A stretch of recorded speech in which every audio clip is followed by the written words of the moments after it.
Let's take a look to see what these have in common. These are all examples, some more normal than others, of heat being transferred and then released or radiated into the air. That's the job performed by your vehicle's cooling system. What is the cooling system, and why is it important to the operation of your vehicle? Well, it's not the part of your vehicle that keeps it comfortable on a hot summer day. That would be the vehicle's air conditioner.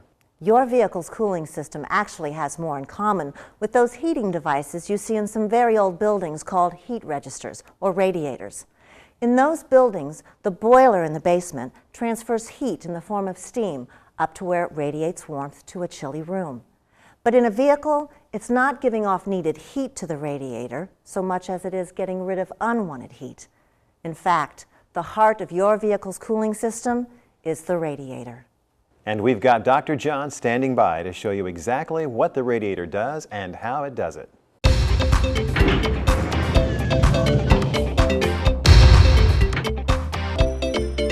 Thanks, Denny.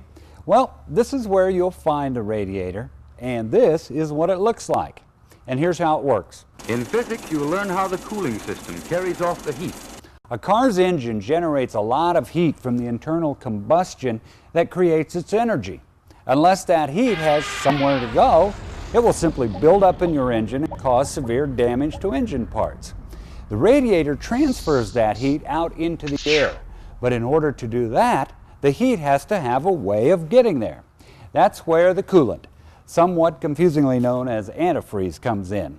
This fluid is a mixture of water, dye, and a chemical called glycol.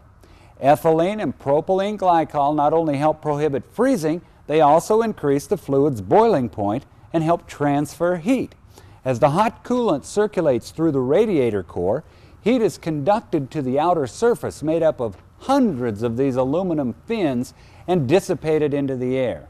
Now, as you can imagine, having a lot of water and glycol sitting inside a lot of metal with temperature extremes over time is a formula for corrosion. Now, your service technician can detect the amount of corrosion with these pH strips. Now, if the word corrosion doesn't cause you to stop and think of it as dissolved engine. Now, when the flow of this coolant in your radiator is choked off by a buildup of corrosive deposits, your engine will overheat, and that means you can burn up a lot of money with it. Thank you, John. And that's why you need to do 3 things regularly: clean, flush, and replenish the cooling system so that it will continue to resist corrosion. And regularly, in this case, usually means about once every 2 years. The service center here can test your coolant for you to tell you if it needs to be serviced. Our cooling system service uses a power flushing feature to guarantee all the coolant is replaced with new. That's a distinct improvement over the old drain and refill procedure that left about half of the old used coolant still sitting in the engine. The cooling system service doesn't take long. Don't put it off. Because just like Old Faithful, when heat builds up, it will be released somewhere. And we would really like to avoid the possibility of you and your vehicle becoming a roadside attraction. So ask your service technician about the cooling system service today.